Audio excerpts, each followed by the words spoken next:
Leksiyalarımızı başlaymayız, hürmetlik vatandaş. Bugünkü islağı 2022 yıl 5. ayının 21. günü. 2022 yıl 5. ayının 21. Endeki mevzu. Amerika Koşmuş Ştatları Devlet Mahkemesi bayanat tuyuq sözü qattiq bayanat e'lon qildi. Birjungu prinsipini tanımaymiz deb ko'rsatdi. Mavzuli xabar 5. ayning 20. kuni Tayvan Markaziy agentligi tarafidan e'lon qilingan xabar. Mundaq başlar. Amerika Qo'shma Shtatlari Davlat ishlar kotibi Antony Blinken bayanot e'lon qilib, Tayvanning Dunyo sayyoh tashkiloti qurultayi qatnashishini qo'lladi. Bundan norozi bo'lgan Jungo Amerika bir jungo prinsipiga amal qilish kerak dedi. Amerika Qo'shma Shtatlarining Davlat Mahkamasi bayonotchisi Ned Price 5. ayning 20. kun Twitter'da mundaq ko'rsatdi. Amerika bir jungo prinsipi degan nimalarni tanimaydi, faqat bir jungo siyosatiga amal qiladi. 75. navbatlik Dunyo sayyoh tashkiloti qurultayi WHA 5. ayning 22. kundan 28. kunigacha Janvada chaqiriladi. Davlat ishlar kotibi Antony Blinken 5. ayning 18. kuni bayonot e'lon qilib, Dunyo sayyoh tashkilotining kuzatuvchi sifatida Tayvanni taklif qilishini qattiq murojaat qildi. Jungo Tashqi ishlar ministrligining bayonotchisi Zhao Lijian 5. ayning 19. kuni mundaq ko'rsatdi. Dunyoda faqat birla jungo bor.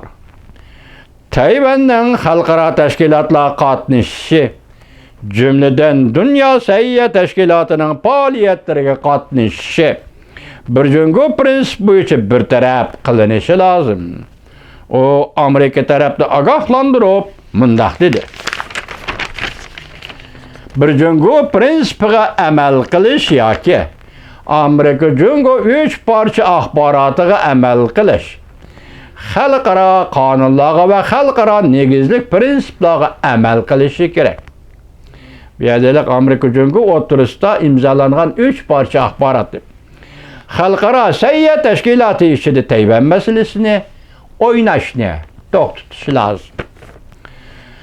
Davlat Mahkamasining bayonotchisi Ned Price 5. ayning 20. kuni kechda Twitter'da javob qaytarib mundaq ko'rsatdi. Jungo Amerikaning siyosatini burmalashni davomlashtirib kelmoqda.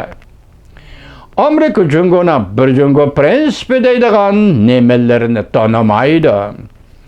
Bayonotchi Ned Price davomlashtirib mundaq ko'rsatdi. Amerika uzundan beri davomlashtirib kelgan partiya guruhlardan olqigan bir jungo siyosatiga amal qiladi. Bu siyosat Tayvan munosabatlari qonuni Amerika jungo 3 parcha axborotni va 6 turli Amerika jungo o'tirisidagi 3 parcha axborotni va 6 turli kapolatnomani prinsip qiladi. Jungo uzundan beri bir jungo prinsipi bilan bir jungo siyosatini aralashtirib etishga urinib keldi. Lekin ikki hukumning tubdan o'xshamaydigan yeri shu yerdiki, Amerikaning bir jungo siyosati faqat Beijing so'zlab kelayotgan Tayvan jungoning bir qismi deydigan tashabbusni bilibla qo'yishdan iborat xolos. Diqqat qilinglar, yana bir o'qitay.